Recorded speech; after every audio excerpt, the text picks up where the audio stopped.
నాచారంలోని బాబానగర్లో అనుమతులు లేకుండా నిర్వహిస్తున్నట్లుగా ఆరోపణలు వచ్చిన ఎస్ఆర్డీజీ పాఠశాలపై విద్యాశాఖ అధికారులు చర్యలు చేపట్టారు. ఫిర్యాదులపై విచారణ అనంతరం తనిఖీలు నిర్వహించిన అధికారులు నిబంధనలకు విరుద్ధంగా పుస్తకాల విక్రయం జరుగుతున్నట్లుగా గుర్తించి పాఠశాలను సీజ్ చేశారు.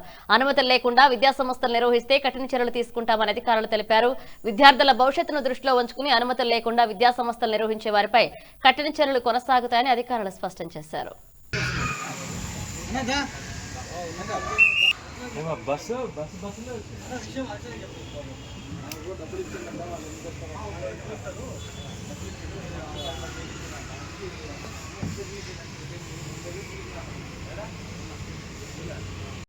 చెప్పండి సార్, ఎందుకు సీజ్ చేశారు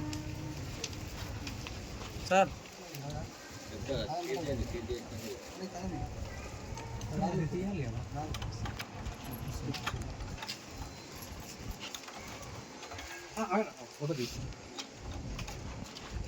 చెప్పండి సార్, ఎందుకు సీజ్ చేశారు? చర్యలు తీసుకోవాలి. విద్యాశాఖ అనుమతులు లేకుండా అక్రమంగా నిర్వహిస్తున్న పాఠశాలలపై డౌన్ ఎస్ఆర్డీజీ మేనేజ్మెంట్ విద్యార్థుల జీవితాలతో చెలగాటమాడుతున్న ఎస్ఆర్డీజీని వెంటనే యూత్ ఫెడరేషన్ రాష్ట్ర కార్యదర్శి ఉప్పల్ మండలం నాచారం డివిజన్లో ఉన్నటువంటి ఎస్ఆర్డీజీ అనే ఒక పాఠశాల అనధికార పాఠశాల. ఈ పాఠశాల కూడా దాదాపు 20 రోజుల క్రితమే మండల విద్యాశాఖ పర్మిషన్ లేదు అని చెప్పి, అనుమతులు లేవు అని చెప్పి, ఇది పూర్తిగా ఇండస్ట్రియల్ ఏర్పాటు చేశారనే నెపంతో వీళ్ళకి నోటీసులు ఇచ్చారు. ఆ నోటీస్ యొక్క ఉద్దేశం కూడా 3 రోజుల్లో రిప్లై ఇవ్వాలి, లేకపోతే ఏదైతే అనుమతి ఉన్నటువంటి ప్రదేశం ఉందో అక్కడ మార్చుకోవాలని చెప్పి సూచన చేశారు. కానీ దాదాపు 10 రోజుల తర్వాత కూడా వీళ్ళు స్పందించకపోతే మరలా ఈ జిల్లాకు సంబంధించిన డిఈఓ అయినటువంటి మన రేణుకాదేవి గారు మరలా ఒక నోటీస్ ఇచ్చారు. నోటీస్ ఇచ్చి కూడా దాదాపు వారం రోజులు గడుస్తుంది.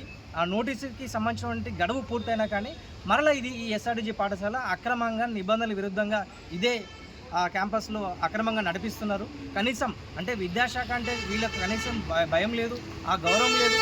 పిల్లలు కట్టినటువంటి ఫీజులు కూడా ఏదైతే అనుమతి లేవని చెప్పి తెలిసిన తర్వాత పిల్లలు వాళ్ళ తల్లిదండ్రులు వాళ్ళ పిల్లల్ని అనుమతున్నటువంటి పాఠశాలల్లో వేసుకుంటే ఇక్కడ కట్టినటువంటి ఫీజులు వాపసు చేయమని అడిగితే కూడా ఈ పాఠశాల యాజమాన్యం నిర్లక్ష్యంగా వివరిస్తుంది, వారికి వాపసు చేయట్లేరు.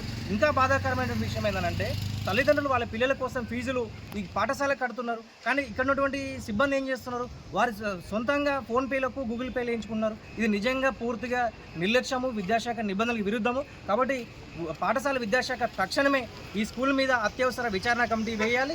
ఇక్కడ ఉన్నటువంటి నిగ్గు తేల్చాల్సిన అవసరం ఉంది. దీనికి పర్మిషన్ లేకపోతే తక్షణమే సీజ్ చేయాలని చెప్పి ఆల్ ఇండియా యూత్ ఫెడరేషన్గా డిమాండ్ చేస్తున్నాం. అదేవిధంగా పేరెంట్స్కి కట్టినటువంటి ఫీజులు కూడా వాపస్ చేసేంత వరకు కూడా తల్లిదండ్రుల పక్షాన్ని మేము ఉద్యమిస్తామని చెప్పి ఏవేగా మేము డిమాండ్ చేస్తున్నాం. ఎస్ఆర్డీజీ స్కూల్ సంబంధించి దాదాపు వారం కిందనే జిల్లా డిఓ గారు మరి మండల ఎంఓ గారికి పూర్తి స్థాయి ఆదేశాలు ఇవ్వడం జరిగింది.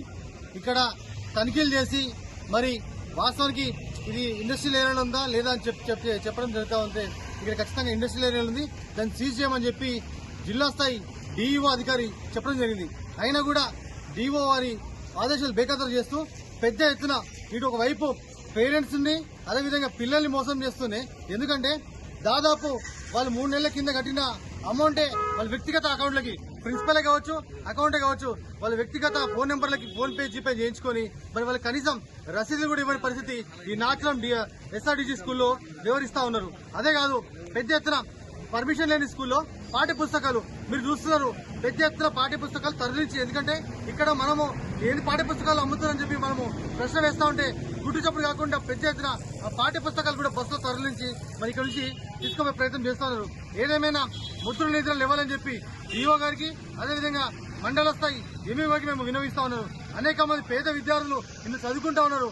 మరి వాళ్ళ జీవితం నష్టపోదంటే, అదేవిధంగా వాళ్ళ పేరెంట్స్ నష్టపోదంటే ఎంబటే ఈ స్కూల్ మీద యాక్షన్ తీసుకొని భవిష్యత్తులో ఆ పిల్లలకి అదేవిధంగా పేరెంట్స్ కి